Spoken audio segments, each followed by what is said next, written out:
Hello everybody and welcome back to the channel and another news roundup for Star Wars The Old Republic for October 2023. Now we have quite a few things to go through, so let's get started. Of course, the big news for this month is the announcement of Update 7.4 Chains in the Dark. On the 18th, Broadsword did a live stream in which they announced the update and gave us a look at some of the new features coming to the game. We did a recap video of the stream where we looked at those in some detail, so I won't go into that right now, but in short, here's what we can expect. Of course, we'll get a brand new story, Chains in the Dark, which will take us to a new area on Ord Mantell, where we'll need to support an assault by the Hidden Chain. We'll also hear from Lane Vizsla again, and have to help her as she tries to repair the little Basilisk war droid that we found at the end of the Runic Daily Zone quest. Of course, the update will bring a host of other features, including an entirely revamped GTN, higher gear ceiling, a new Daily Zone, improved cinematic lighting, and some new dyes. You can check out some of these new features for yourself on the PTS. Update 7.4 Chains in the Dark is slated for a holiday 2023 release. Moving on, Broadsword is looking for your suggestions. In a recent community team post, they said that over the last month they've been bringing back items to the cartel market that haven't been available in a long time. But now they're asking for our suggestions. They'd like to know what old items you'd like to see. They're taking your suggestions in that thread. I'll leave a link in the description if you'd like to add your ideas. Of course, they said there's no guarantee that just because you ask for an item to return that it will return. However, you certainly won't get it if you don't ask for it. Now, this next bit isn't exactly news, but it might be of interest to those who would like to see old companions return. Someone on the SWTOR forums posted about their disappointment at not seeing Vet again in the new storylines. This thread caught the devs' attention, and Ashley Rule, the game's narrative director, gave a response. She writes, "Our goal with each story update is to bring in characters that feel appropriate to the setting. And whenever a favorite character returns, we want to make sure we have bandwidth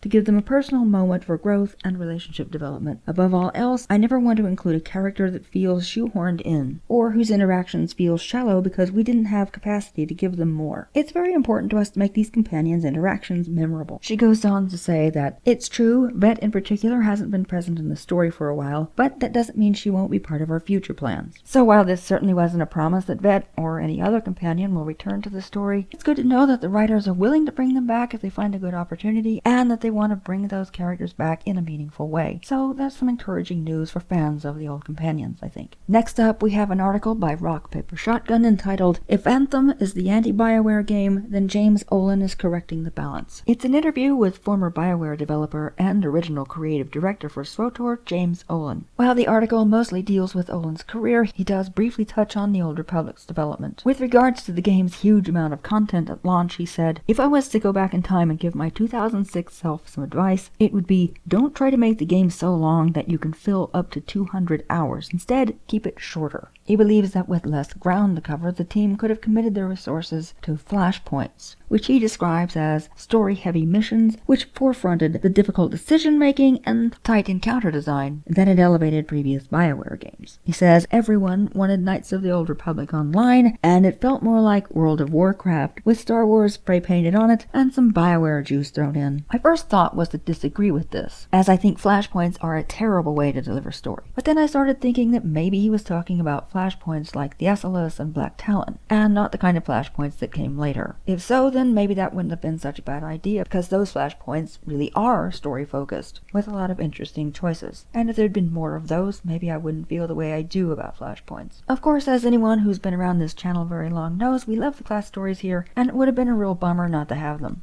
But anyway, it's an interesting idea. Who knows? What do you guys think? Would it have been better with more in-depth flashpoints? In any case, as I said, the article isn't strictly related to the Old Republic, but it is an interesting read, especially if you're a fan of old BioWare. And there you have it. That's the news for Star Wars The Old Republic for October 2023. Let us know your thoughts in the comments, and if you like this video, why not leave us a like and subscribe for more content like this. As always, thanks for watching. We'll see you next time.